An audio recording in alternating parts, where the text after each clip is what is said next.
네, 윤석열 전 대통령의 배우자 김건희 씨가 구속되면서 특검의 이후 수사에도 속도가 날 것으로 보입니다. 김광삼 변호사와 자세한 내용 짚어보겠습니다. 어서 오십시오. 어서 네, 오십시오. 안녕하세요. 네.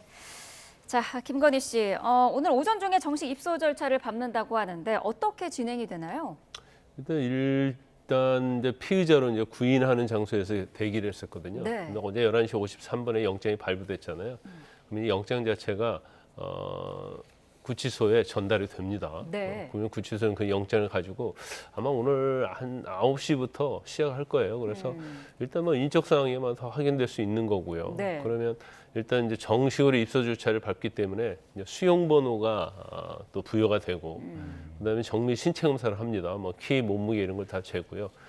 그리고 이제 수용자복을 그걸로 이제 갈아 입어야죠. 그리고 수용 번호가 부여가 되기 때문에 수용 번호와 함께 이제 머그샷을 촬영하면서 이제 수용이 되는 건데 네. 아마 독방에 수용된 걸로 알려져 있고요.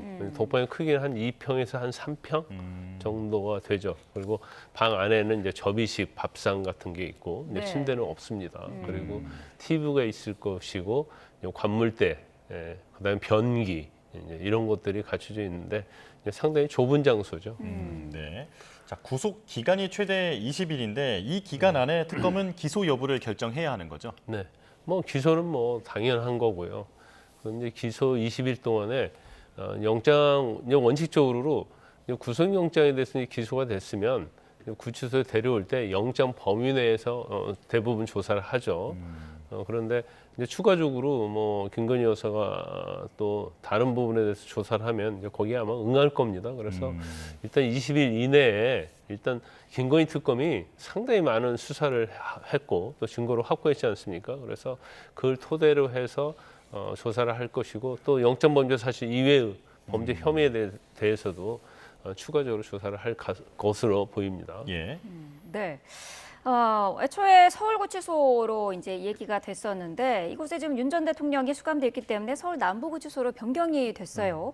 서울 남부구치소에는 봤더니 지금 국정농단의 최순실 씨도 거쳐갔고 사면 대상에 오른 정경심 전 교수도 있는 곳이죠. 예, 이제 주로 서울구치소 이제 남부구치소인데 남부구치소가 서울구치소는 굉장히 오래된 건물이고요. 네. 남부구치소는 그보다는 좀 훨씬 더 최근에 진 건물이기 때문에 시설적인 면에서랄지 이제 장소적인 면에서도 남부구치소가 훨씬 더 구치소로서는 뭐 새롭다 이렇게 볼 수가 있어요. 네. 그런데 아마 지금 남부구치소로 구인 장소를 남부구치소에 해달라고 하는 게 서울구치소에서 요구한 거거든요. 네. 서울구치소는 아마 이제 두 가지 측면을 고려했을 것이다. 이제 첫 번째는 윤석열 전 대통령이 지금 수감돼 있잖아요.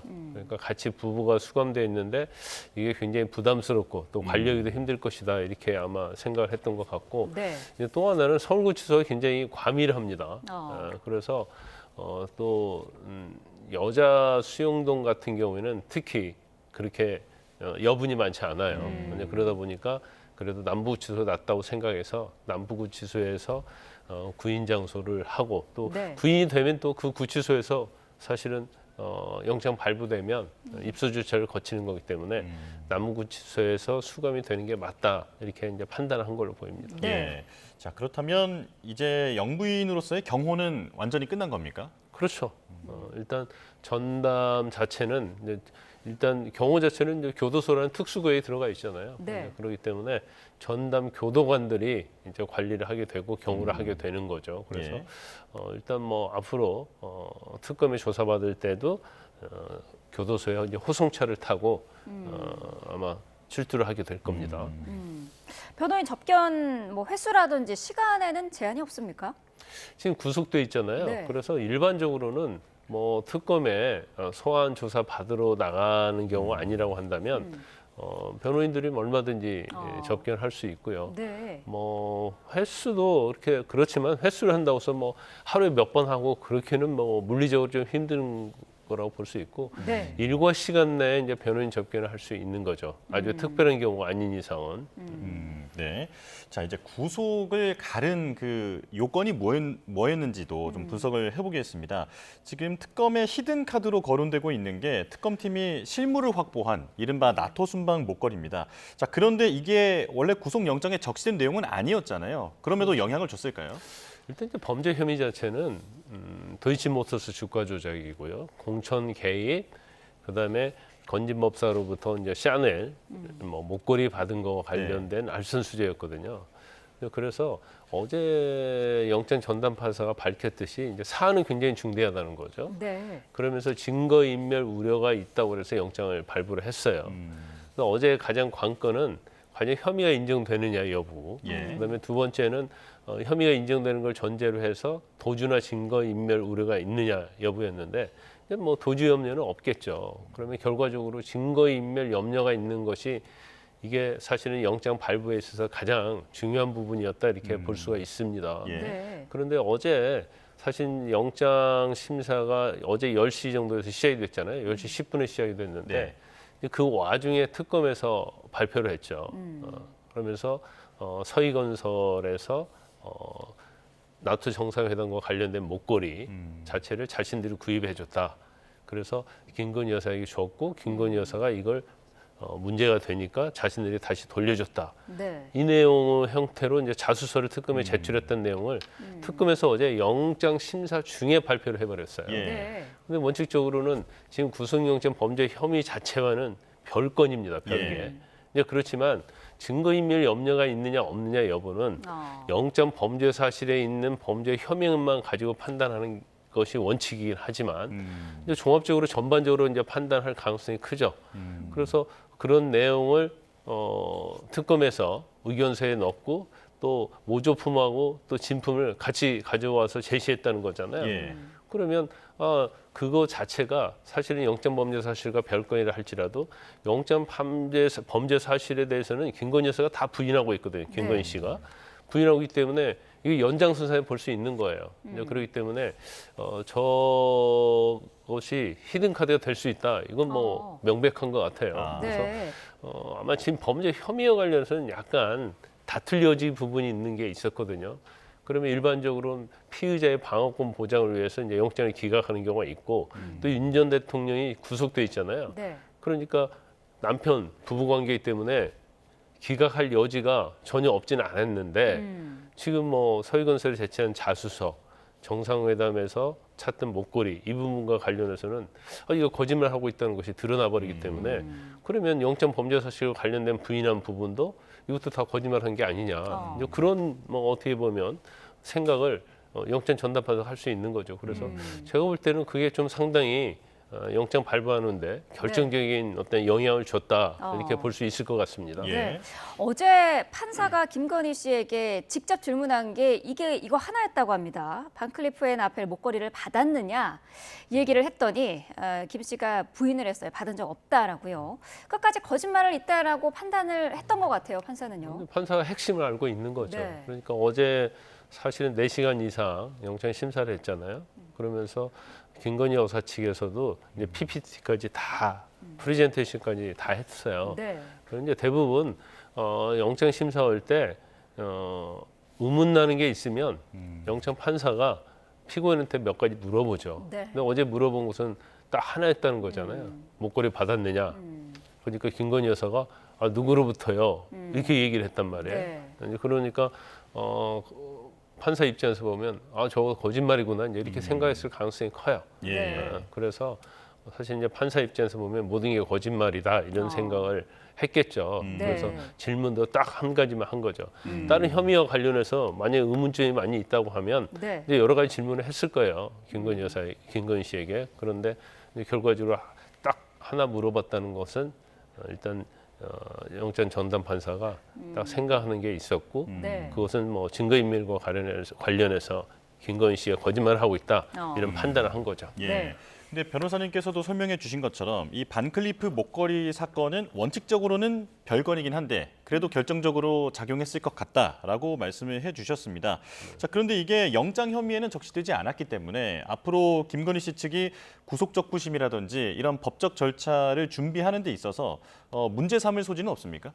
아니 뭐 이유는 제기할 수 있지만 뭐 사실은 그게 심리적으로 영향을 미쳤을 망정 영장 발부하는 데는 전혀 문제가 없죠. 그래서 제가 볼 때는 아마 전에 윤 전 대통령은 뭐 적부심이랄지 뭐 구속 취소 이런 걸 신청을 했지만 네. 아마 적부심을 신청한다 하더라도 제가 볼 때는 받아들일 가능성은 거의 제로다 이렇게 봅니다. 왜 그렇습니까? 아니, 지금 범죄 혐의가 사안이 굉장히 중대하잖아요.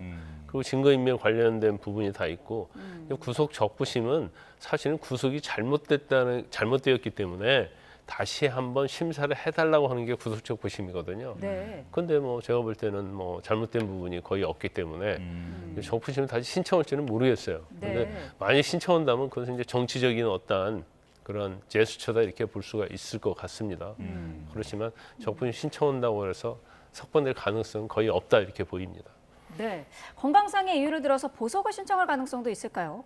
근데 그럴 가능성이 있죠. 근데 보석은 이제 기소 전 보석을 신청할 수도 있는데 네. 아마 어제 영장이 발부된 것 자체는 그다지 뭐 그 어떤 질병이 자체가 이제 중대하지 않다 이렇게 본 거예요. 또 질병 자체가 심리적인 거잖아요. 네. 뭐 암이랄지 그런 게 아니고 그래서 뭐 제가 볼 때는 보석 청구를 하지 않을 거고 이제 기소가 되면 네. 기소 후에 어떤 건강상의 이유로 보석이 뭐 인용이 되든 허가가 되든 허가가 되지 않든 청구를 하겠죠. 왜냐하면 그 이제 피고인의 권리고 석방할 수 있는 모든 수단을 이제 강구하려고 할 겁니다. 예. 네.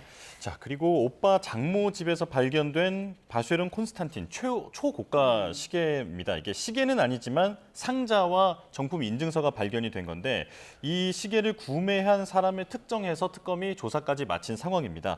자, 지금 김건희 씨와의 관계는 어떤 것으로 의심하고 있는 겁니까? 이 부분 자체도 사실은 김건희 오빠의 장모집을 압수수색하다 나온 거잖아요. 네.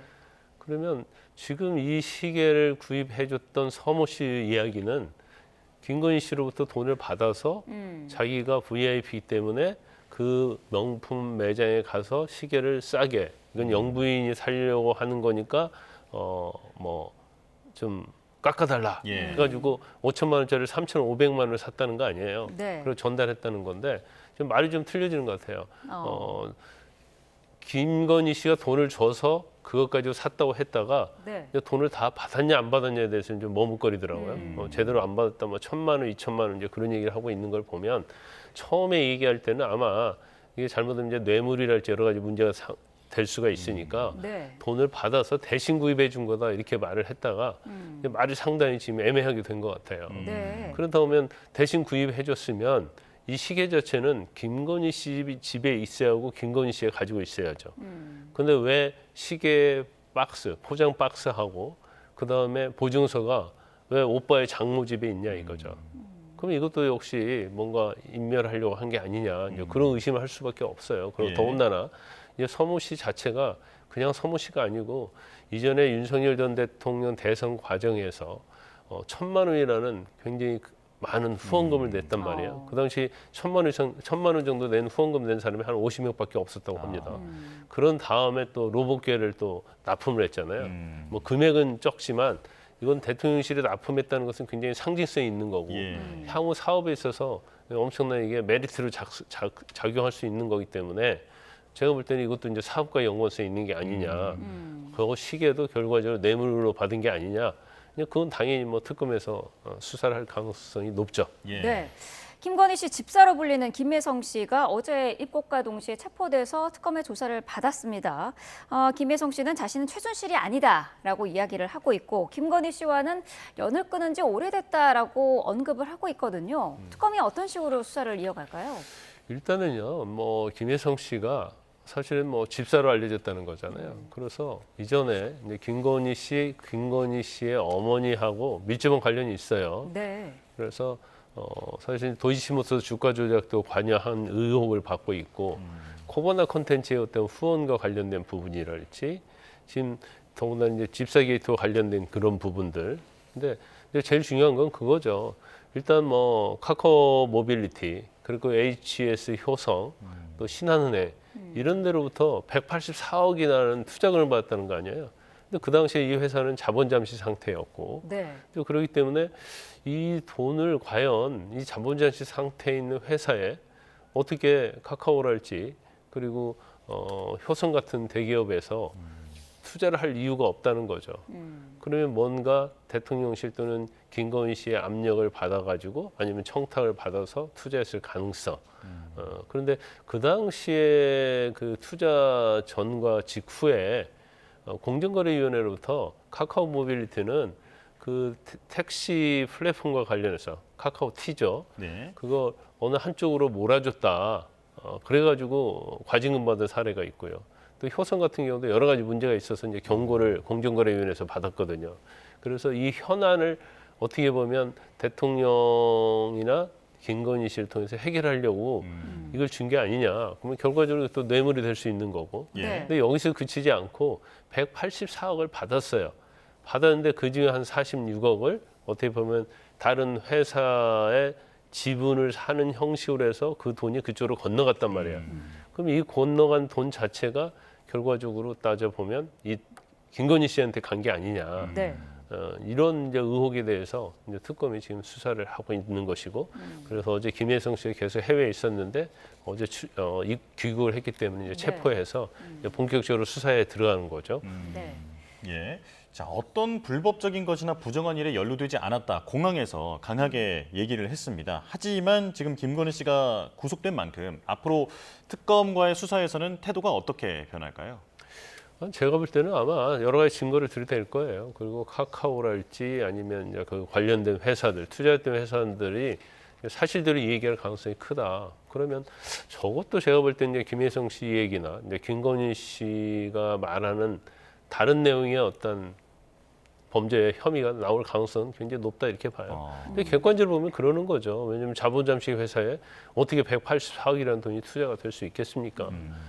대통령이랄지 김건희 씨와 관련되지 않았다고 한다면, 그래서 지금 김건희 씨에 대한 수사 대상이 16개였는데 이제 플러스 알파예요. 예. 그러니까 수사 과정에서 새로운 혐의가 드러나면 이제 수사할 수 있도록 돼 있거든요. 근데 지금 계속 드러나고 있잖아요. 여러 가지로. 지금 그 목걸이 같은 경우에도 사실은 공직자윤리법 위반, 그러니까 재산 신고 안 한 거에서 시작이 됐는데 네. 제가 볼 때는 이거 결과적으로 이제 뇌물로 흘러가고 있단 말이에요. 그래서 수사를 하면서 나타난 과정에서 특검에서 인지한 이런 범죄 혐의가 상당히 많이 추가될 가능성이 높다 이렇게 봅니다. 네. 어제 김건희 씨는 최후 진술에서 결혼 전에 문제까지 거론돼서 속상하다라는 언급을 했다고 합니다. 이거는 어떤 전략이 있을까요? 이 결혼 전에 문제됐던 것 자체는 지금 도이치모터스 주가 네. 조작을 얘기하는 거죠. 그런데 사실 그게 윤 전 대통령이 대통령 되기 전에 이걸 털고 갔어야 하는데 털고 가지 못하다 보니까 지금 임기 내내 문제가 됐잖아요. 근데 결과적으로 이제 검찰에서 수사를 했는데 계속 봐주기 수사를 했고 네. 결국 관련된 뭐 쩐주 이런 사람들은 다 기소가 됐는데 김건희 씨만 제외가 됐고 무혐의가 됐잖아요. 그러니까 결혼 전에의 혐의긴 한데 결혼 직후에 어떤 영부인의 어떤 직위와 관련된 부분에서 특혜를 받으니까 계속 문제가 됐던 거거든요. 또 그 과정에서 이제 검찰의 어떤 잘못된 판단, 권력의 눈치 보기 이런 것들이 됐기 때문에 본인 입장에는 그런 얘기죠. 아니, 결혼 전에 훨씬 오래 전에 있었고 관련된 사람들은 구속된 사람이 없고 집행유예 받았거든요, 대부분. 그런데 왜 결혼 전의 문제를 왜 결혼 후에 이런 것과 같이 이제 엮어서 이렇게 자기에게 어떻게 보면 이제 정치적 수사를 하고 있다. 네. 이제 이런 것들을 표현하기 위해서 그러한 것을 언급한 걸로 보입니다. 네. 자, 잠시 속보가 들어와서 한 가지 전해드리겠습니다. 김건희 특검이 관저 이전과 관련해서 시공업체를 압수수색하고 있다는 속보입니다. 관저 이전과 관련해 21g 등 관련 회사 및 관련자 주거지 등에 대해서 압수수색을 진행하고 있는데요. 이게 건설산업기본법 위반 혐의라고 하는데요. 어떤 건가요? 저는 지금 계속적으로 문제가 되어 있었죠. 21g에 대해서. 네. 그래서 수의계열 통해서 시공을 했다는 거잖아요. 그런데 이 업체하고 또 김건희 씨하고 또 밀접한 관련이 있는 것들이 여러 정황이 드러났단 말이에요. 네. 그래서 전체적으로 보면 대통령 취임 이후에 관절할지 용산에 대한 공사랄지 그다음에 인사랄지 아니면 용산과 관련된 사업 이제 로봇개 이런 것들이 전체적으로 보면 이게 사실 이제 투명하게 업체를 선정을 해야 하고 실질적으로 그러한 공사랄지 이런 것들을 정말 제대로 할 수 있는 업체를 선정해야 하는데 지금 전부 다 보면 김건희 씨하고 관련이 있는 사람들이에요. 네. 코바나 콘텐츠랄지 그러다 보니까 이거 어떻게 보면 국가와 관련된 공사랄지 사업일지 이런 거에 자기의 사적인 인연을 가지고 여기다 개입을 시키고 경우 때는 개입한 사람들에게서 뇌물을 받고 있을 수 없는 일이 일어난 거예요. 예. 그러다 보니까 저런 것들이 사실은 윤 전 대통령 재임 때도 계속 문제가 됐지만 대통령이라는 직위를 가지고 있기 때문에 수사기관에서 제대로 이제 수사를 안 했던 거죠. 그런데 이제 탄핵이 되고 정권이 바뀌었기 때문에 이제 그런 부분에 있어서 문제가 되고 의혹이 된 부분을 이제 특검에서 다 들여다보고 있다 이렇게 볼 수 있습니다. 네. 예. 자, 특검이 김건희 씨를 언제 부를까에 대해서 또 주목이 되고 있는 상황인데 조금 전 속보가 들어왔습니다. 특검이 오늘 김건희 씨를 구속한 뒤에는 오늘 조사는 진행하지 않을 것으로 보인다. 라고 하는 내용이 저희 취재진에게 확인이 됐습니다. 자, 특검이 오늘 김건희 씨를 조사하지 않을 것으로 보인다라고 하는데요. 자, 추후 조사에서 김건희 씨가 어떤 태도로 임할지도 궁금하거든요. 윤 전 대통령과는 달리 양형 관리를 해야 하기 때문에 앞으로 이런 조사에는 적극적으로 임할 가능성이 있다. 이런 분석이 있던데 어떻게 보십니까? 뭐 이제 말씀드렸듯이 윤 전 대통령은 지금 내란죄 형 자체가 지금 형량이 제일 무거운 형이에요. 그러면 유죄 판결이 되면 무기징역이 선고될 가능성이 크죠. 네. 근데 무기징역 밑으로도 선고할 수 없고 위로도 선고할 수 없죠. 물론 사형이라는 게 있는데 사형은 거의 선고되지 않는 것이니까. 그런 무기징역 선고를 받았기 때문에 아무리 많은 범죄가 추가된다 하더라도 형량은 무기징역으로 갈 가능성이 커요. 그러니까 양형에 있어서 어떤 재판부가 어떤 판단에서 형량을 깎아줄 가능성은 거의 없다는 거죠. 예. 그렇기 때문에 재판이랄지 아니면 수사기관, 특검에 나가서 조사받을 필요가 없다. 네. 이렇게 판단을 할 수 있지만 김건희 씨는 좀 다르죠. 지금 영장 범죄 사실은 3가지잖아요. 그리고 이제 추가적으로 이제 많은 범죄 혐의에 대해서 조사를 할 거예요. 그러면 사실은 특검의 수사에 협조하지 않고 또 경우에 따른 재판에 나가지 않으면 이제 형량이 굉장히 무겁게 선고될 가능성이 커요. 그래서 아마 윤 전 대통령과는 다르게 일단 특검의 소환에는 이제 응할 가능성은 굉장히 높다 이렇게 봅니다. 네. 예. 자, 알겠습니다. 여기까지 말씀 듣겠습니다. 김광삼 변호사와 함께했습니다. 고맙습니다. 고맙습니다.